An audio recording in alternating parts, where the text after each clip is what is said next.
All right, potters, let's learn how to center our clay on the wheel. So we start with our ball of clay and a dry wheel, and our clay is for the most part dry. We haven't added any water to it.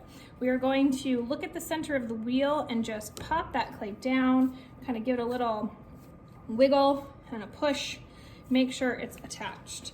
I can then kick my wheel and get it spinning. And you can tell that it's not quite centered, but we're gonna take care of that. I dip my hands in my water, place them on my clay. First thing I do is kind of apply some downward pressure on it just to make sure that it's attached to the head of the wheel. So doing that, I use my left hand, and it's really the heel of my hand, the side of my hand, and this big muscle of my thumb that's really pressing into the clay. My fingers are there, but they're not actually pushing or squeezing the clay at all. All right, so now that I know that my clay is attached to the wheel, I'm gonna bring this right hand in. Okay, this right hand is either gonna come in as a fist on the top or a karate chop. Either one is fine, but I'm gonna remove my hand slowly.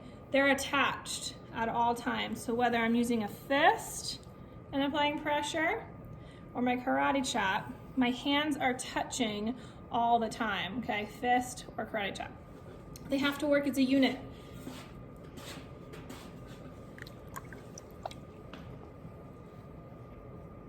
So you can experiment with pressure. You can apply some pressure to the top, and you can apply some pressure to the bottom or the side, and you can see what happens to the clay. Now we never want to apply pressure to the side and not have the top hand on top, because then the clay doesn't know where to go and it just goes wherever it wants. We need to control the clay and tell it where to go with that other hand. Same with the top hand. We don't ever want to put so much pressure that we're just flattening it out like a pancake and this left hand's not there telling it where to go. So it always needs to be told. It needs to be bossed around a little bit. I'm just removing some of the clay on the wheel head. I don't want any clay here because that'll act as like speed bumps for your left hand. Okay.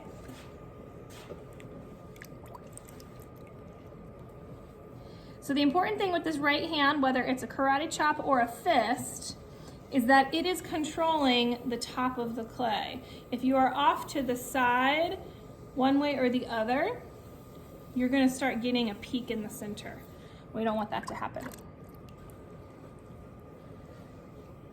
So now this is just the centering position. The other thing that's really important is when you apply pressure and release it, you do it slowly. If you're applying pressure and you have all this pressure on your piece and then you pop off your piece, it's gonna get out of center real fast. And at this point we can fix it, but if you do that later on in the process, you won't be able to come back from that. So you apply pressure slowly, then you release your pressure slowly.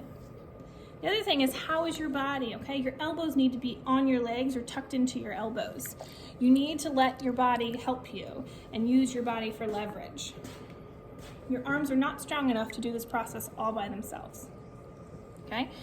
Now, if you have some wobbles side to side, okay, left to right, that's your left hand that needs to come in and apply some pressure against that. But make sure that right hand's on top. If you have some kind of wobble top to bottom, okay, like up and down as you see now on the top hand, you need to come in with that top hand, that right hand, and apply some pressure. But again, that left hand is over here telling the clay where to go as you apply pressure with that top hand. Now, if you're centering and you're struggling and it just doesn't want to get centered, I highly recommend coning. I think I always cone my pieces. Coning is described as a push-pull method. Pushing with my left hand, pulling with my right hand, and rising up, and it starts to cone up. We don't want to go so far that we get a huge hole in the center, and we don't need to make it really tall. We're just kind of circling the clay around and moving it around and allowing it to even out. If there's any air pockets in there that are getting in our way, those will surface, and we're aligning the clay particles. So it's kind of like wedging on the wheel. So to bring this back down, left hand comes on the top. This muscle is super important, and I press down. Okay, so this hand is doing the top part and the side part at this point. Okay, and I can only get so far down until I need to bring in the right hand and then finish that coning down. So do that again. Push, pull.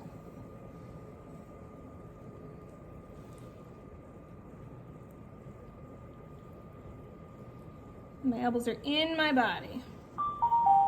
So often, I'll see kids with their elbows out. And they have these chicken wings and they're trying to move this clay around, but they just don't have enough strength in your arms. Okay, and you'll get real tired real fast. Allow your body to be there for you.